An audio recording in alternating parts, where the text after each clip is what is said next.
You don't look bouncing off the walls, though. I'm not bouncing off the walls, no. Your excitement has somewhat ebbed. Happily, the houses make a comeback. Yeah, I'm getting the feeling now. It's nice, isn't it? It's beautiful. And before too long, we're all bouncing off the walls, the floors, and the ceilings. Oh. No way. Yes way. Oh, my word.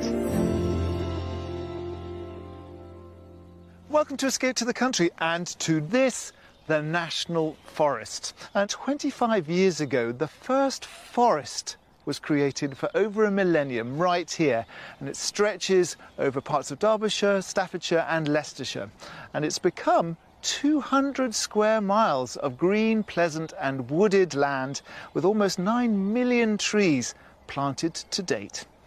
So apart from that amazing green transformation, there is a lot more to love in this stunning part of the country. We'll be property shopping across two Midlands counties, Staffordshire, where the average price of detached homes is around £287,000, and in neighbouring Derbyshire, where at £259,000 you get even more for your money. The landscape to the north and south of Staffordshire is hilly, with wild moorlands that fall within the boundaries of the Peak District. In the southeast, the city of Lichfield literally defined a nation. It was the birthplace of Samuel Johnson, famed for his dictionary of the English language. Despite being landlocked, there's no shortage of waterways. The Trent and Mersey, which passes through the market town of Stone, was the country's first long-distance canal. Across the border in Derbyshire, Buxton Country Park boasts wonderful, far-reaching views across the high peak. From here, you can catch your breath and really appreciate this region's beautiful countryside. Here's a fun fact for you. Did you know that no matter where you are in the UK, you're never more than 70 miles away from the sea? And it's here in Derbyshire that you're furthest away from the coast, which makes this the most landlocked county in the country. Anyway, our house buyers today, Paul and Diane, and their two lovely dogs, are longing to stretch their legs and breathe the fresh air in this glorious countryside. We've got a girl called Sally and a boy called Ozzy, or Oswald if he's naughty. They're bearded collies, love them to bits. Crazy but lovable. Yeah. They're just our world, you know. They fly around like nutters all the time and they have such a happy time, you know, tails are wagging, tongues are hanging out. But they are dogs that need a lot of exercise, don't they? So, you know, they are a bit more confined here than they would be elsewhere. We feel like we could do with a bit of a different place to go with, more in the countryside. Financial administrator Diane and her mechanic husband Paul have lived in Sutton Coldfield, northeast of Birmingham, for more than 2 decades. We've actually lived in this street for 23 years. It's a nice area, really. It's convenient for convenient, everyone here, isn't it? You know, when we had the kids growing up, it was ideal. It was good for schools, and likewise us for commuting to work. The couple were inspired to plan their move to the countryside after house-sitting for their close friend. Alison, where she lives, amazing country walks, and, you know, everybody's friendly, the dogs are friendly. There's just something about being outdoors, isn't there? You get up in the morning, the birds are singing, and it smells great. The world just seems a nicer place. Yeah. It's a lot more chilled though, isn't it? It's a lot more nicer things to look at. Peace and quiet. It's not just tranquility they're pining for. Their new pad needs to be situated ideally within an hour's commute back to the city of Birmingham and big enough for visiting grandchildren. We are looking to move somewhere South Derbyshire or North Staffordshire, depending on what we can find, really. Yeah.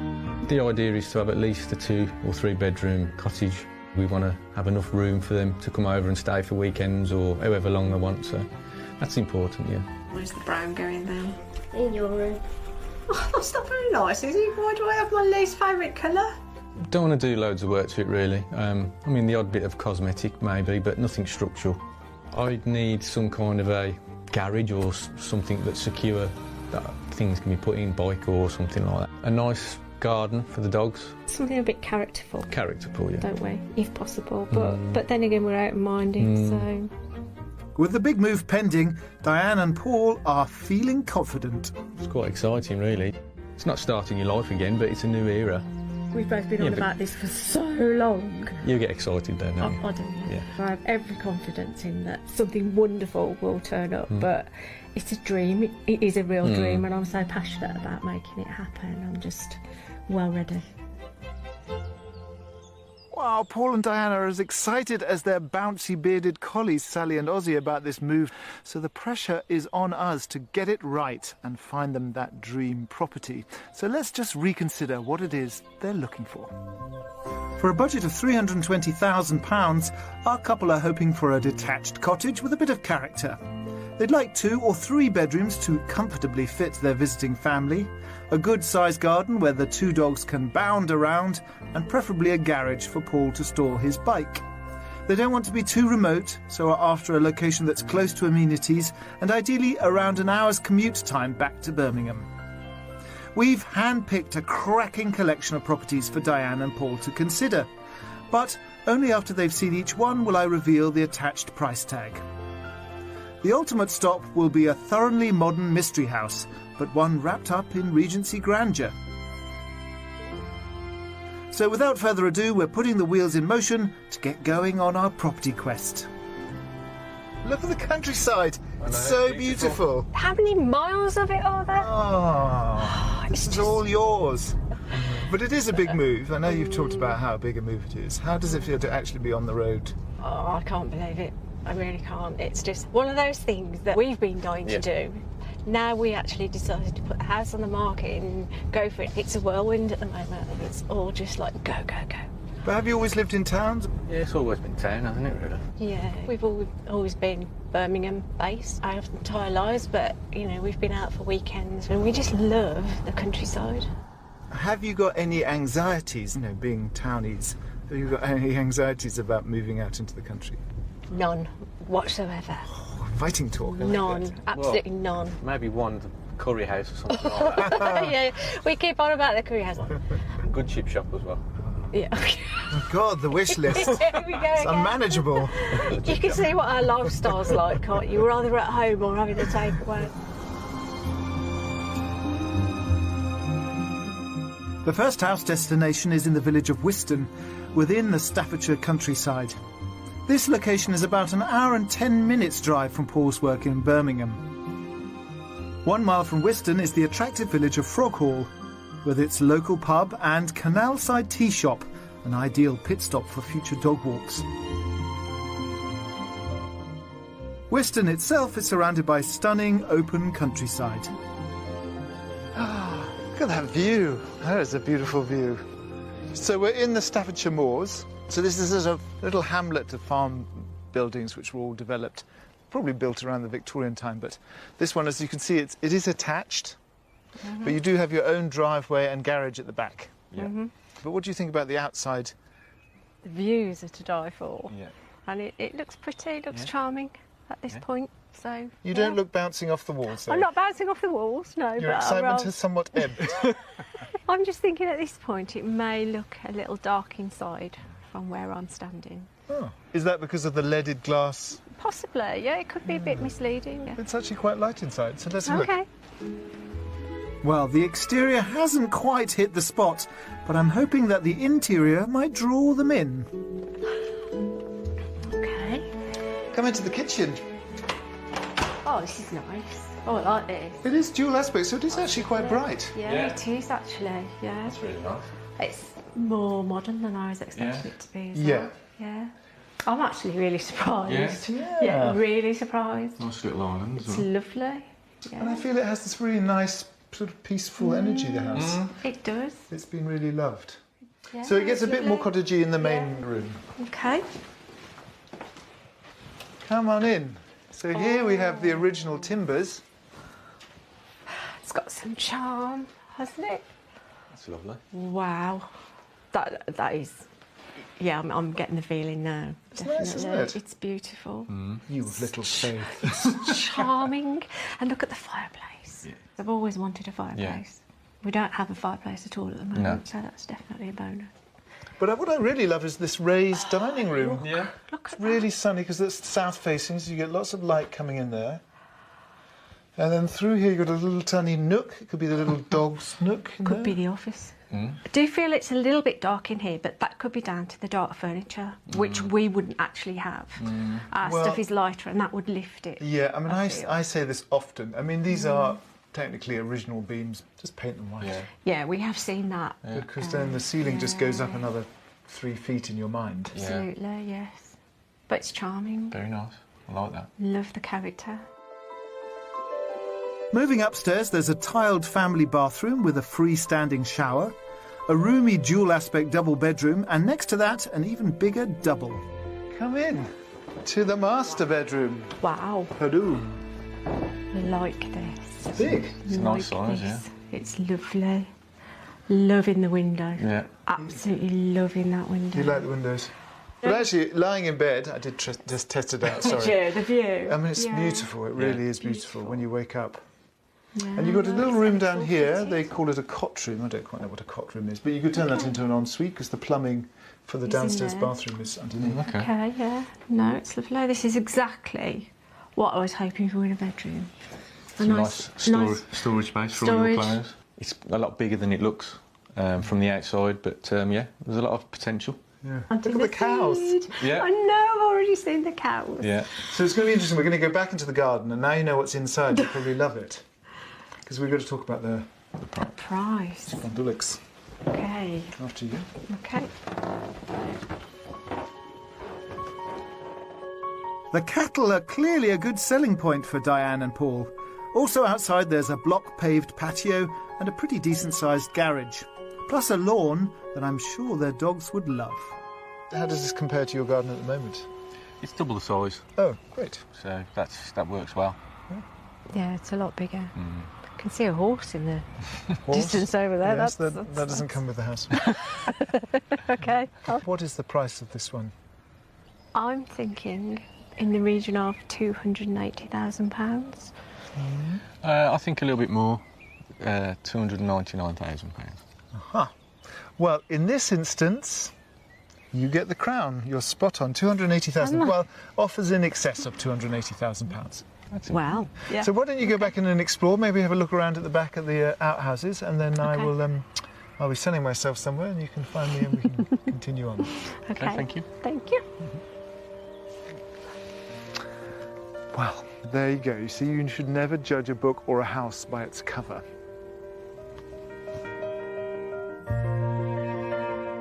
Under budget, this extended semi-detached cottage is full of character charm. It comes with 2 reception rooms, a contemporary kitchen, 2 bedrooms and a study. There's also a garage, as requested by Paul, and a garden big enough for their excitable pooches. The property sits in a semi-rural location with amenities close by. Gosh, Oh, wow. look how big this is. Oh, I'd love this. Wow, you would, wouldn't you? Yeah. See, that surprised you now as Yeah. well, hasn't it? I was a little bit reserved, I think, when I first saw it, but having seen it all now, very much changed my mind, and I actually really quite like it. Kitchen was a surprise, yeah, it was lovely. And then also walking through to the lounge, that was nice as well, because the different level floor for the dining area. So yeah, it was a surprise, a pleasant surprise. The dogs will enjoy playing with the cows, I think. Yeah, it's got everything that we need, you Yeah. know, but there's just something not quite right about the location. Yeah. That's the only thing. Yeah. I love this little patio. It's a real soundtrack. Me too, yeah. You kind of sit there and get really comfy and cosy, don't Yeah. you? Like, Have you seen enough? I think so. Should we go on to the next one? yeah, Good let's to go. move on. Follow me. Thank you.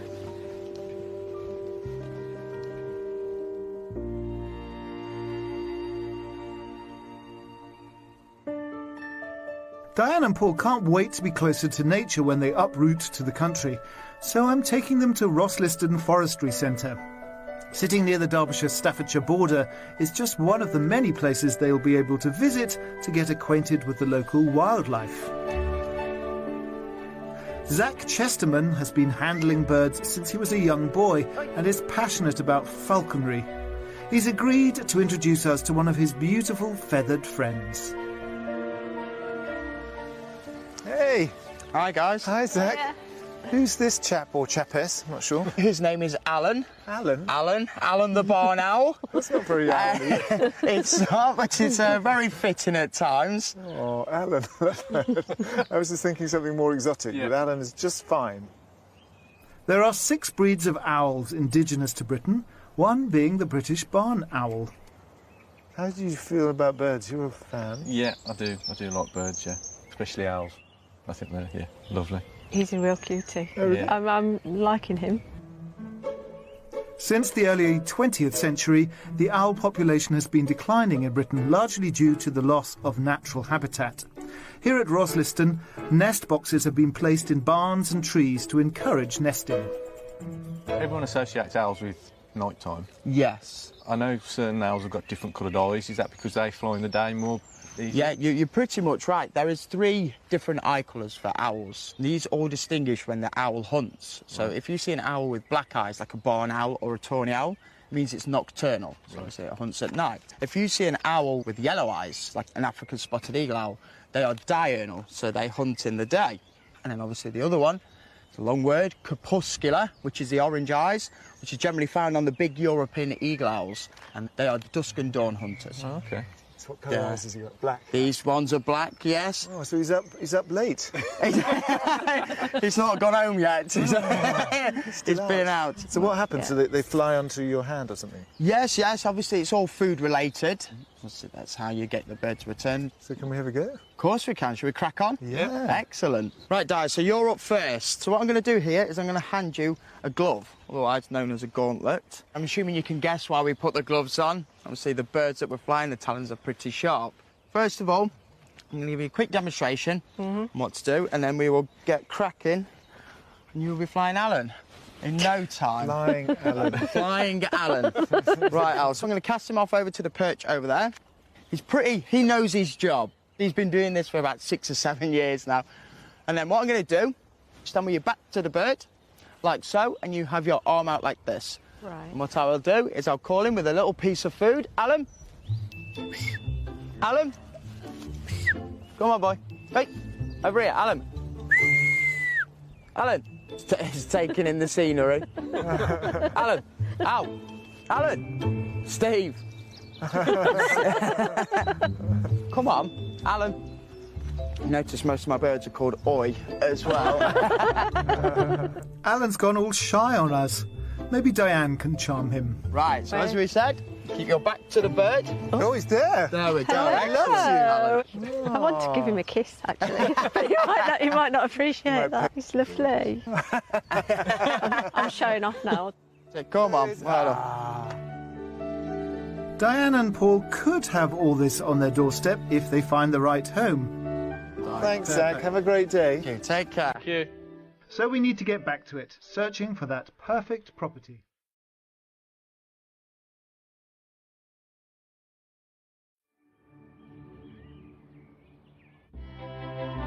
We are on our way to the Derbyshire village of Doveridge, near the Staffordshire border, and a 50-minute commute back to Birmingham for Paul.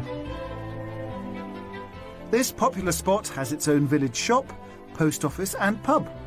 There are also a number of dog walks and trails on offer for our buyers. It's a lovely village with a community feel. There's lovely countryside around here, plenty of places to walk, and the people are very friendly. My favourite part of Doveridge is probably up by the church. It's got a historical element to it. We're off to track down the recommended legendary local attraction. Have a look at this. This is the Great Yew of Doveridge. How old do you think it is? I wouldn't honestly have a clue. 1,400 years old. No wonder it's looking a bit worse for wear. But it's interesting that yews don't ever die, really. They die in the centre and then they kind of keep spreading out. Okay. So you can't really date it because there hasn't got the rings to date. And do you know who was married under this tree? Robin Hood and Maid Marian. Goodness me. Yeah. You don't look really impressed now. I love a tree. I love a big old tree. Clearly this is my treat, not yours. But anyway, let's walk through the village and you can check out the rest and then we can see the house.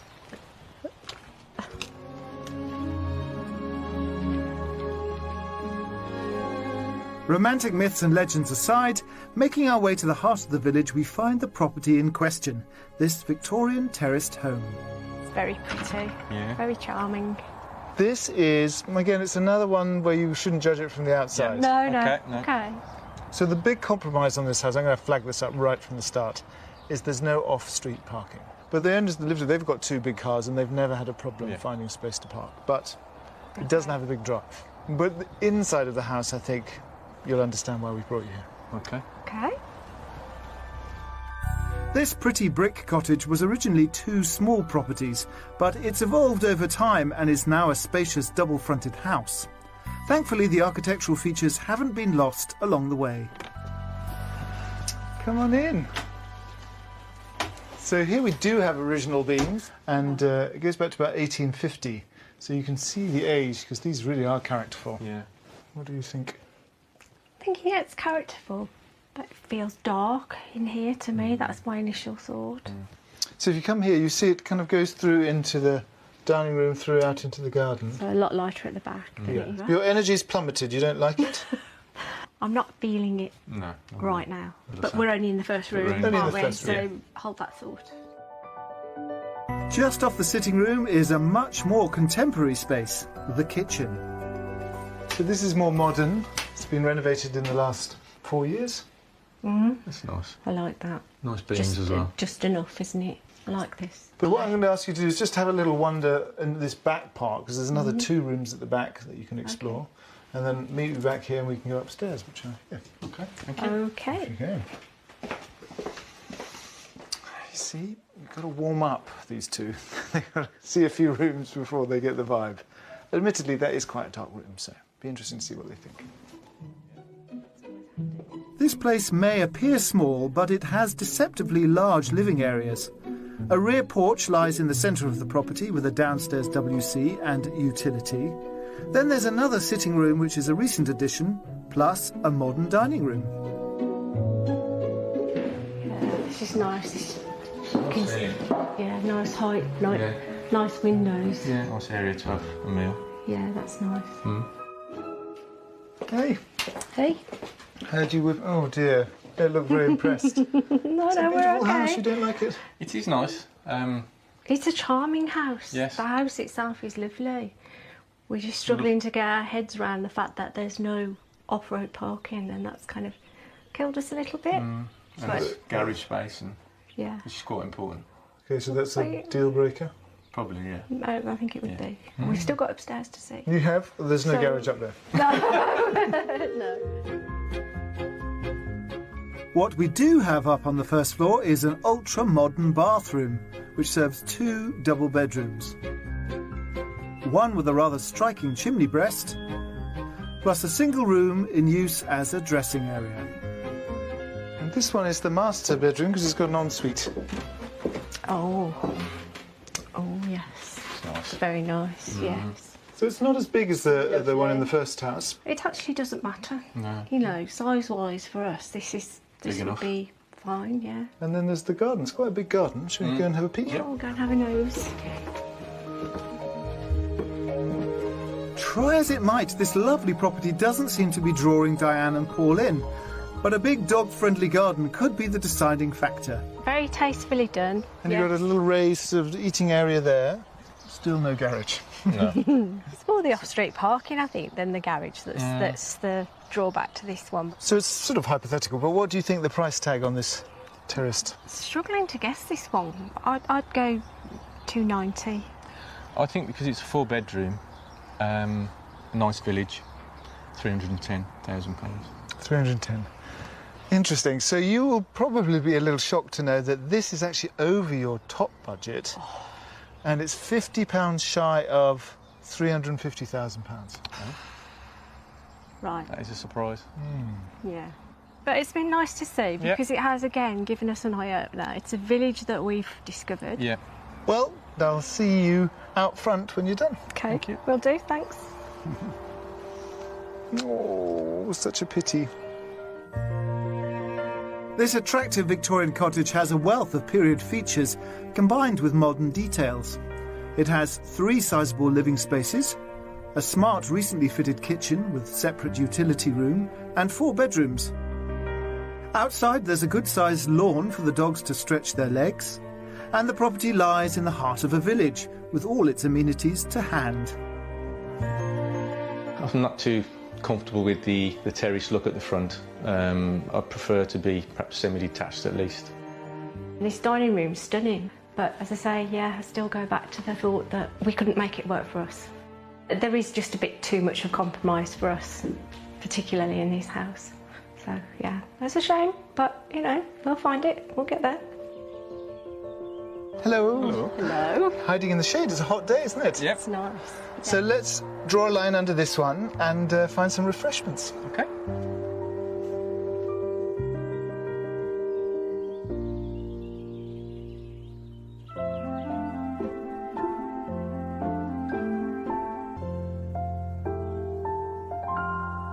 Now, the houses today, I don't think we quite hit the nail with either of them. Is that fair to say? The first one, we keep thinking back to the first one and thinking, actually, we did really like that house and we really liked, obviously, the superb views and all that, but still a niggle on the location side of things. Can you compromise on character? Because I feel that actually you're not really looking for a character property. Because the minute you walked into that very characterful room, you went, oh, it's a bit dark and those beams are low. And that is kind of character. Would you prefer a modern house? Paul's more towards the modern modern way, than I am. But I kind of disagree because I have seen lighter character houses. Well, you wanted a cottage. Cottages are, by their very nature, quite small and tend to be a bit dark. Yeah, I'd like to look at something that looks different, looks quaint, looks pretty, whatever, as opposed to just a normal house that you would find in the city. Don't be disheartened, because we've still got the mystery house tonight. I know, I know. Let's go back to the car before our ice cream's completely turned to water.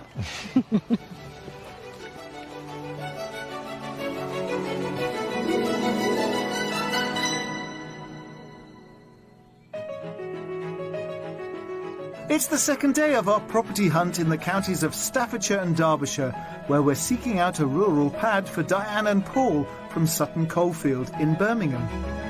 They have a budget of £320,000 to spend on a new country home, with enough outside space for their treasured pooches. Still to come, the mystery house could be an immediate hit.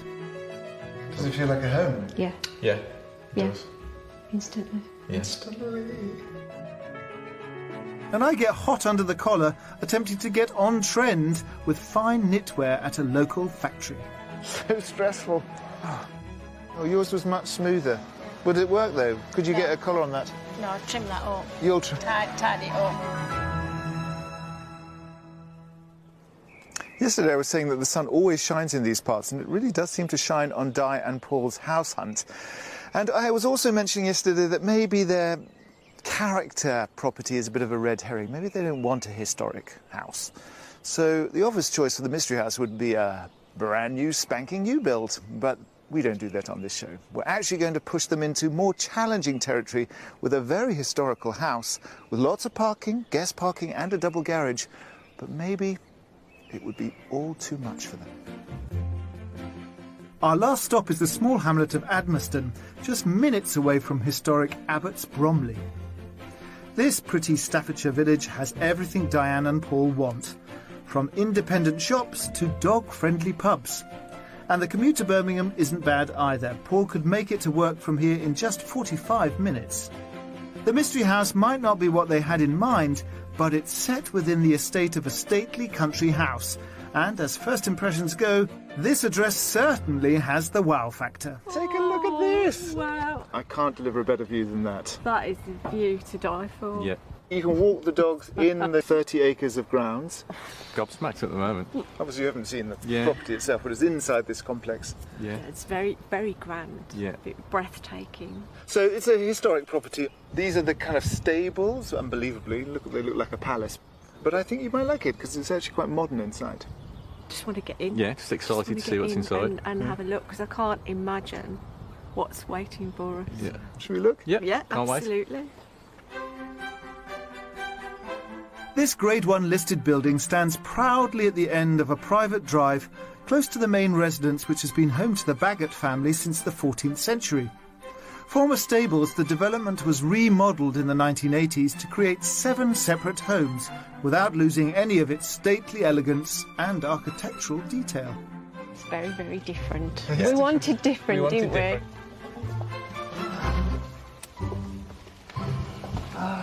Come on in. So this one is not furnished, so you can get to imagine it with all your own possessions. And this could be your sitting room.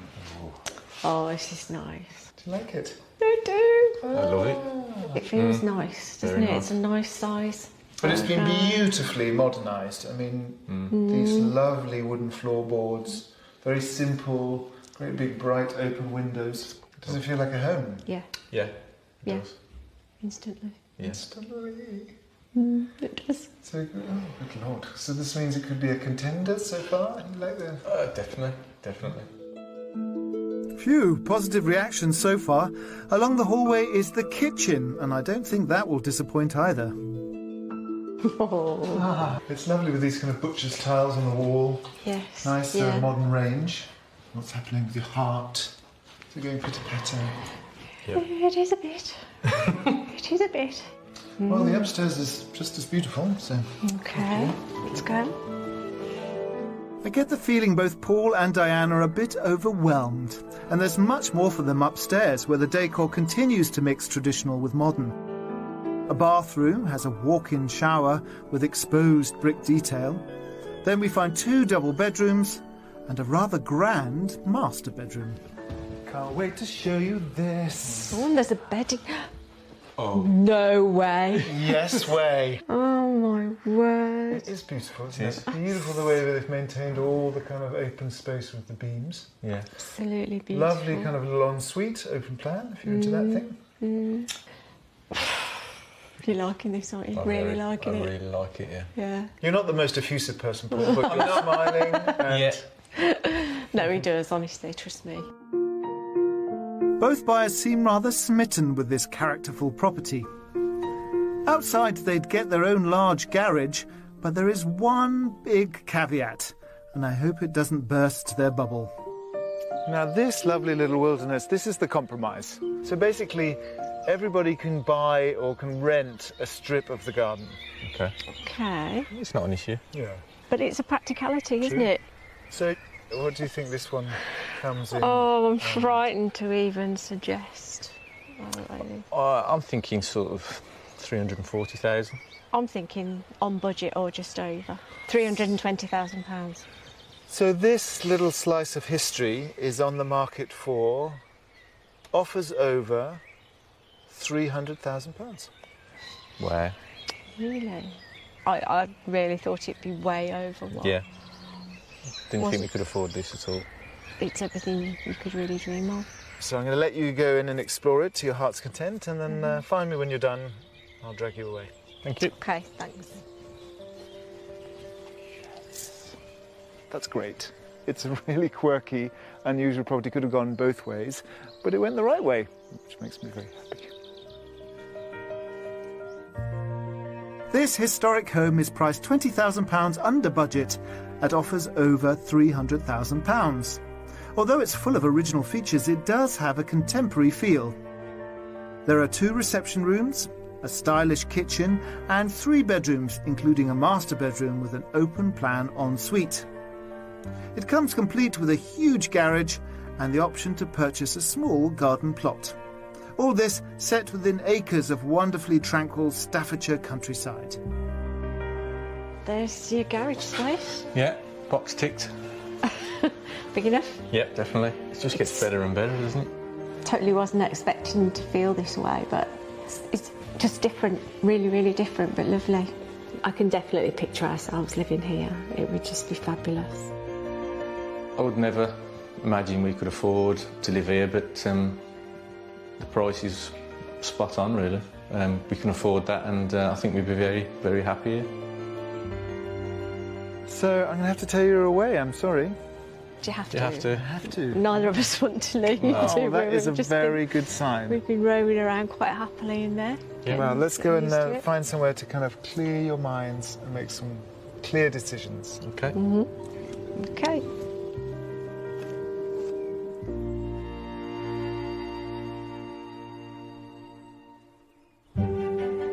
Away from Derbyshire's quiet rural countryside, the county is also known for its industrial heritage. I want to find out how the area's natural resources helped foster a fashion revolution. So I'm heading to Lee Mills in Matlock, home to the knitwear brand John Smedley.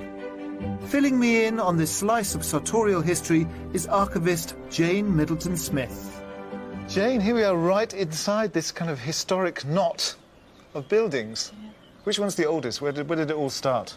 Over there. So that's the original cotton mill, dated 1784. This is the longest running factory in the world? Well, continuous operation on the same site and in the hands of the same family for 235 years. What do you think is the secret of its longevity? John Smedley used the finest quality merino wool, silk, he imported cotton. You know, it was always top quality stuff. And he found a new niche market, which was underwear in the 1830s. It was chilly in the 1830s.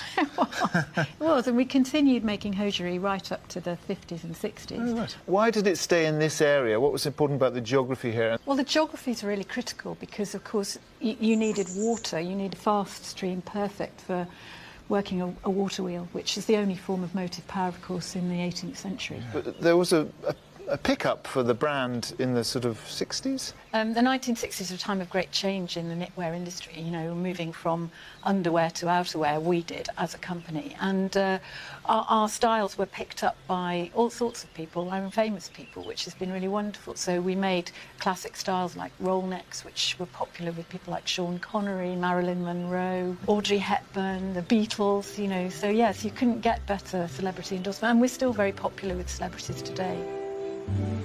Crafting these classic fine knitted sweaters is a team of 400, and Tim Clark is the technical director.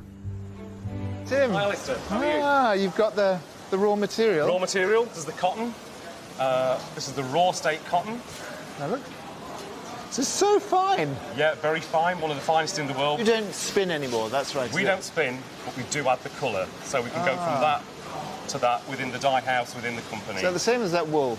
That one's wool, but we do the same colours in both seasons. Where does the wool come from? The wool comes from, we source directly from farmers in New Zealand, and then we knit.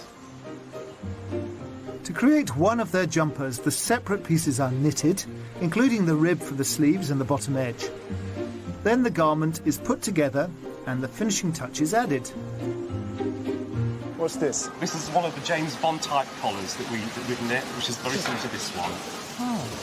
So it all gets pieced together. I don't know why I thought that it was all just knitted as one big thing. No, everybody thinks it's all knitted together, but generally they're pieced together, backs, fronts, sleeves, trims. Each stage of making a sweater requires precise craftsmanship. I'm meeting long-serving employee Jane, who I'm told is an expert with scissors. Jane, hello. Hi, you all right? You're hard at work. So these are the things that have come, you've stitched on the arms, you put on the sleeves. And what are you doing? I'm cutting the necks, different shaped necks. So they come sort of sealed in. I don't know why I find that so baffling that, of course you have to cut open a neck. Somehow I thought the machine might do it. For your front, so you've got a back and a front. And then that goes back and then they put the collar on. Onto this, it goes to the linking machine, a rib's put onto that. So then you have your and then you've got neckline. your neck rib, yeah, and then it goes stand sewing.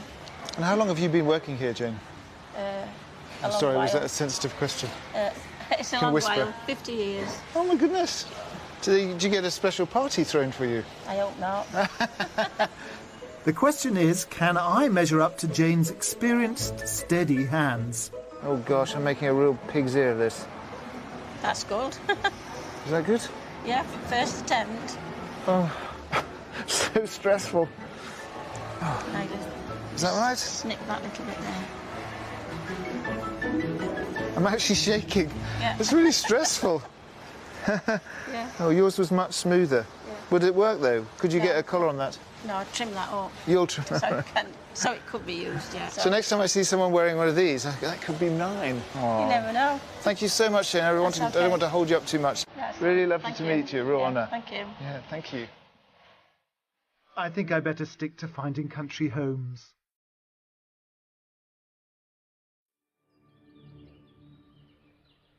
I'm pretty sure that's a clear case of Mystery House 1, regular houses 0, but let's go and find out.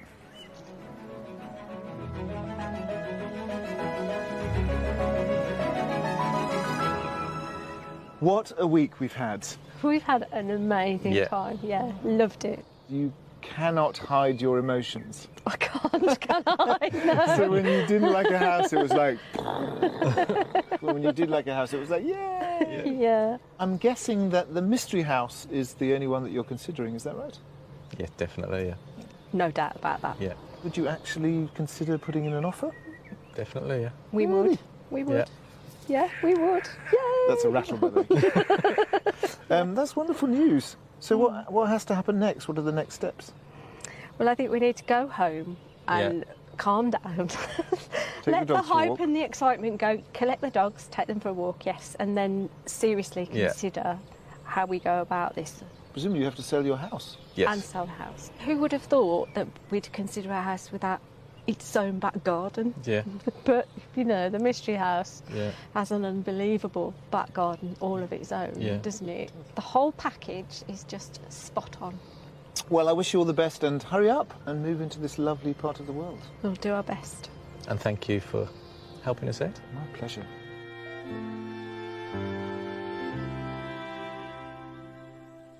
I am so grateful to Paul and Di for bringing us to this staggeringly beautiful part of the country. I've been doing this show for quite a while and I don't recall coming to Staffordshire or the south of Derbyshire, and I'm very glad that we did. I'm also really hopeful that they managed to sell their house, put an offer in on the Mystery House, and that it all goes through. And I hope that you join us next time for more Escape to the Country.